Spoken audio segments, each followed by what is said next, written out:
everybody. I'm Hillary Atkin from the Atkin Report, and I'm really excited to welcome Jamar Langley from The Voice to this edition of Hillary's Happy Hour. Jamar, how are you doing?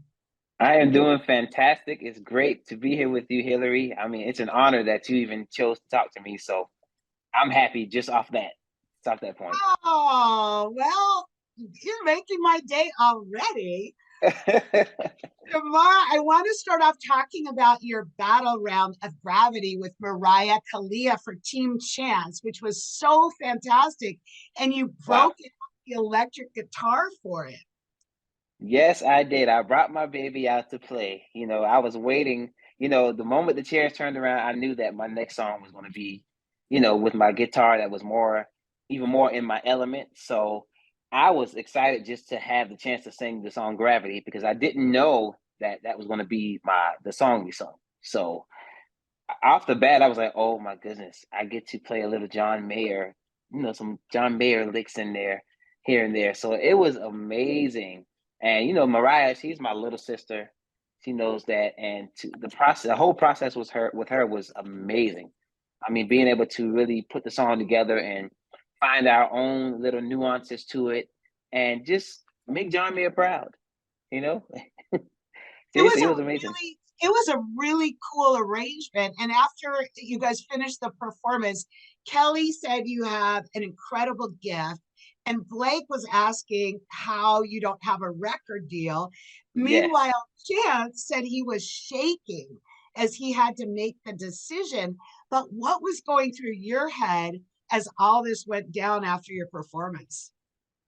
I was besides relief, what was going through my head was like, wow, like, if I ever had any question about my gift in my entire life, all of those questions have been put to rest in this moment. Because to hear what everyone was saying and everyone's perspective on who I was, like you said, Blake saying, man, why aren't you signed yet? You're ready now. Which, I've known that for such a long time, just being an artist that's been doing this so long. At that point, I was like, if I'm not the one tonight, one thing I know for sure is that I'm an artist. I'm an artist for right now, today. As soon as I leave the stage, I'm ready today to go with the greats, go with the big dogs, and like perform. I'm ready. I got my stamp. Let me go. Put me out there. Well, I think you were ready after your blind audition. So let's flash back to that and your rendition of James Brown's Try Me. And Chance and Blake both turned at the same time for you. Blake said he was blown away by your performance. So, how did you make your decision between them? And was it different than you might Mhm. have envisioned?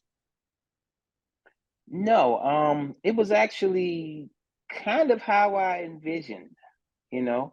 Um, I was just grateful to get the chair turns. I'd already had in my mind that okay, whoever turns this chair, I'm just ready for them. I've done my homework on my people. I'm ready for whoever turns this chair. But when Blake and Chance turn around, and knowing Blake has been there for such a long time, and he's not everybody's chair turn person, like he doesn't turn his chair often. And I didn't know how Chance was because it's his first year. But when they both turned around, I started thinking about more so of my future beyond the show opposed to like while I'm on the show. So I was like, okay, if I want to be on the show and like think about just a show, I would go with Blake. It's his last year. It just feels right. But if I'm thinking about during the show and beyond the show and having a chance to work with someone, it would be Chance the Rapper. So I felt like my relationship for the future was more important than what I'm establishing in the moment. And what have you learned from working with him so far? I've learned that he will trust your gift. Like he has complete trust in the person that he picks, and he'll give you like little notes and little moments, but for the most part, he totally trusts like what you're doing. He's totally trusting what you're giving. He's trusting that the connection is going to be there based off of like the reason he chose you in the first place. Well, tell us a little more about your musical background going into this show. I know you've been around for a while and you're very experienced. I was able to do some production for like Empire, the TV show, and honestly working with a lot of great artists here in Atlanta. T.I. and Tiny's daughter, Zanique. I was able to work with her. I was able to work with 3 times platinum producer, Jay Reed, which is who I still work with now. He produces for Nicki Minaj. And while all that's going on, present day, I get the message from Instagram to come audition for The Voice. Like, and it's like, wow, I've been here since 2011, and like, it's just happening in 2022. And I'm like, I'm experienced, I'm focused, like I'm on task, I'm disciplined, I am ready to go.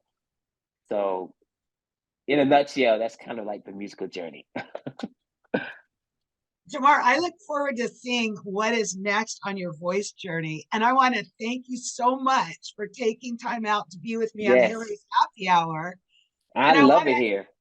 I want to wrap it up with a toast to you and your continued Yes, success on The Voice. yes, toast. Cheers. Cheers.